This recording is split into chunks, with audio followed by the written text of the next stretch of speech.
Welcome back. In this lesson, we're going to start looking at mountains and how mountains are formed, and the idea of where mountains are formed and how are they formed and why are they solid all the way to the center of the earth, or are they more like boats that are floating? And so these are some big ideas, but I think pretty important. So let's look at some examples. The floating has everything to do with density. So if you were to have two liquids in a jar, say honey and water, and the honey is thicker or denser than the water, the honey would fall to the bottom of the jar and the water would float on top of the honey. If you were to have oil and water, water's denser than the oil and the oil floats on the water. So whatever floats is whatever's less dense. If I were to take rocks and packing peanuts and put them in a box and shake the box, the rocks are denser and will fall to the bottom, and the packing peanuts are less dense. They'll float to the top. So even though we're talking about solids, we're talking about floating. All right. You can also see this if you were to put a boat in the water. A boat, even though it's made out of iron or wood or something like that, is going to float on top of the water and not sink to the bottom of the water. And, it has to be sealed or whatever. So the entire idea of a boat is that the entire thing of the boat, no matter how heavy that boat is less dense than the water, and so it floats on top of the water. Well, the same things happens with the crust of the earth. If what the crust is sitting on is more dense than the crust itself, it will float. And the concept of mountains floating is really hard to deal with because you think of a mountain as being a very heavy, hard, dense object. But if the material that it's sitting in is actually less dense, then that mountain will float, just like wood would float in water. Okay, so you just have to kind of stretch your mind a little bit. Also, there's two types of crust. You have oceanic crust and you have continental crust. And you're going to see that the continental crust is thicker than the ocean crust, but also less dense. So the continental crust is actually higher floating, and the oceanic crust floats lower. So imagine putting a piece of styrofoam on the swimming pool, and it floats really high, almost sits on top of the water. Now put a 2x4 in the swimming pool, and you see that the 2x4 also floats, but it's much denser than the styrofoam, and so it floats lower in the water. The same thing happens with the rocks and the crust. The continental crust is lighter, will float higher in the water. Even if it's heavy and thick, the oceanic crust is going to float in the mantle lower. So what you're going to see is that there is layers under the ground that is the mantle of the earth, and it is a denser material than the crust of the earth, and the crust actually sits on top. Now the variations in elevations, how high that it is floating or how low it's floating, is called topography. So how high is a mountain, how low is the bottom of the ocean, that's the topography of the earth. And so a topographic map normally is these concentric lines or nested circles of elevation. How high above sea level, and we'll take sea level as a 0 mark. How low below sea level is, say, the bottom of a trench or something like that at the bottom of the sea. So that is an elevation. Normally, the crust is going to only go up from sea level, which is 0 kilometers, to about 1 kilometer. That's about all of the earth. So most of that, most people don't live on the tops of very, very tall mountains. That's, Mount Everest doesn't have a trailer park on top. So it's essentially a level of where most of the Earth's surface lay is from 0 to 1 kilometers. The ocean is much deeper than sea level, so the ocean is actually rather deep. And so 0 being sea level, that's where the water surface is, can go down from 4 to 5 below sea level. Okay. Now this should be a little bit of review. So you have two elevations. you have the continental crust, which is higher up because of its less dense, and now it's thicker, and then the oceanic crust, which floats in the mantle a little bit lower. Now, if you look at the picture here, it looks like the continental crust is lower. But what's actually happening is that continental crust is much thicker, and so where it floats has to do with how thick it is. Okay, how far down into it does it float? How big is it? Okay, so if you think of a 2x4, where does the 2x4 sit? Is most of the 2x4 under the water? Is a little bit of the wood above the water? Okay, now make that thicker. If you were to have a really big thick piece of wood like a tree log, where does it sit in the water?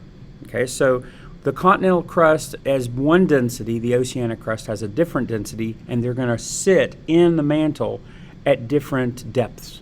Okay, so it's going to extend into the ocean or the deeper, okay, into the mantle because of its thickness than the oceanic crust would do. All right, now this is a term, and I doubt that you've ever heard this term. ISO we've mentioned before as same, okay? Stasis is the idea of standing, all right? That's where we get the word stand, stasis. So isostasy is the idea of where is the placement of the crust in the mantle.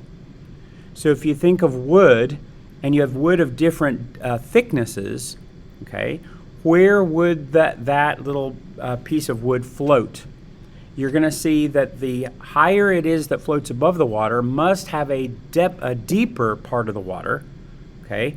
It wouldn't float simply on top of the water. If you were to cut all the stuff off that's underneath the water, then the whole wood would raise up a little bit, all right? So where does it sit? Where does it sit in the water? That's the idea of isostasy. Wherever its normal is, wherever its level is isostasy. Where is it standing? That's the idea, okay, all the time. So the crust and the mantle are both in equilibrium. The crust is pushing down because it's heavy. It has gravity pushing down.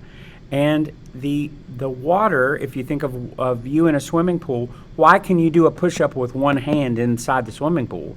It's because the water is actually pushing up on you. There's a buoyancy. There's a buoyant force to that water pushing up. That's why it's easier for you to do, say, a one-armed push-up underwater than it is to do a one-armed push-up outside of water. It's harder to do it. You'd have to be stronger to do that. Well, the mantle is shoving up on the mountains because it has a buoyant force just like a swimming pool does, and the mountains are pushing down because of gravity, and they're in constant equilibrium.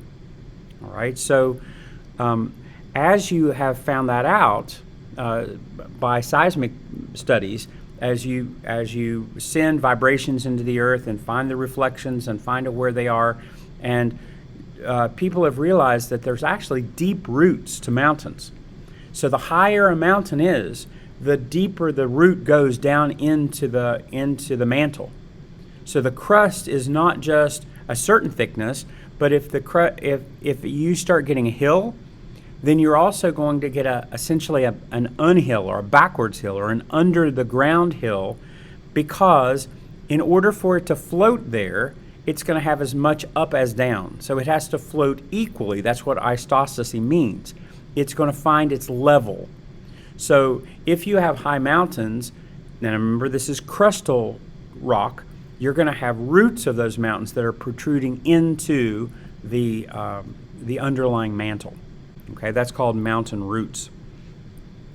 Now, I suppose you could think of the flat ocean floor as having a root. It's just not deep, and it's basically just a little bit under and a little bit over.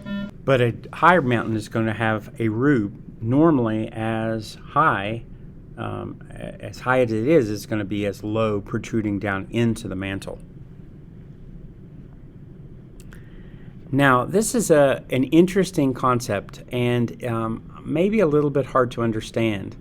But if you were to, if I showed you the picture earlier of the wood floating in the water, okay, and I trimmed a little bit of the wood off the top and put it back in the water, would it ride at the same place?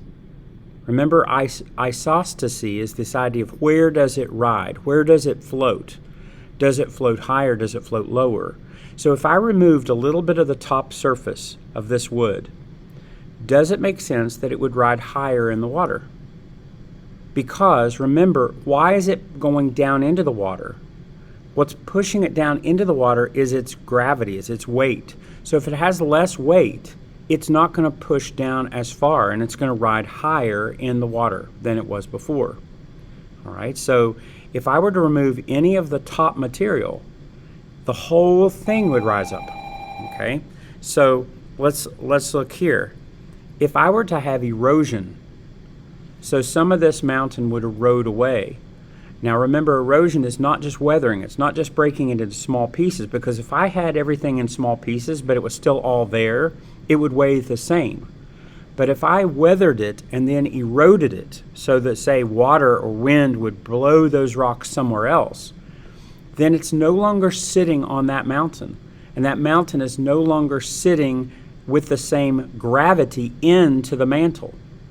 That means as it erodes away, it becomes less heavy, and the buoyant force underneath is pushing up more. So what's actually happening is what used to be really, really low rock, way deep underground, is lifted up. Now I want you to remember that word lifting, because we're going to see it. Why is it that you can have a countertop, if anybody would want to buy one, a countertop made out of granite, when granite is under the ground at great depths?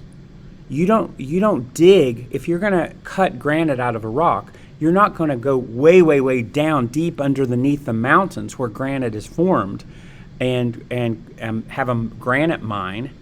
You're simply going to find a mountain made out of granite and cut the countertop right out of the side of the hill. Well, how did it get to the side of a hill way up here if it was formed way down below the ground? It meant that that material has lifted. Well, why did it lift? It lifted because the top has been eroded away, and as the top was eroded away, that entire mountain doesn't weigh as much as it did, and because it weighs less, it's going to ride higher in the mantle than it used to, and so that entire mountain is lifted up. So much of what you see in terms of mountains it's called mountain building. Where did that mountain come from? How was it formed? It's not just a lump of rock, but what I'm looking at is the result of lots of different factors, one of which being the fact that the buoyant force of the underlying mantle's pulling up and the gravity's pushing down, and as long as they're equal, they stay still. That's the idea of stand, isostasy. They stand there, it doesn't move. But if I were to remove some material by erosion, it is going to lift up. And if it lifts up, what used to be deep, deep underground is now right at ground level. And I can simply go up to it and have a stone quarry, and quarry some granite that used to be deep, deep, deep. Okay? Now, I'd love to understand if you understand this, because I see this as slightly difficult. You almost have to get your mind around it. It's almost 3D. Because you've got movement. You have movement of a mountain because of erosion. So that's essentially because it's less heavy, it's less dense. Because it's less dense, it doesn't ride low in the mantle anymore, it rises up. And so you can have uplift. All right, and uplift of mountains is something that we're going to talk about later, actually a lot. So remember, this is a equilibrium. As much down, as much up. If the same amount of down and the same amount of up happen, that mountain just stays put. It's standing. It's isostasy. But if you lose some, then you're actually going to have movement of that mountain. It'll ride higher in the mantle. This is called isostatic rebound. As you have erosion, the whole continent is now going to see. If you think of this as a mountain. Okay, but if you think of this as an entire continent, think of that picture as all of North America. Well, as you start losing material from your hills and it all going into your rivers and the rivers going into the ocean, well, then that entire continent is getting slightly less heavy. As more material is going into the bottom of the sea through the rivers, the whole continent weighs less. Well, if the whole continent eventually weighs less, it's going to rise up a little bit.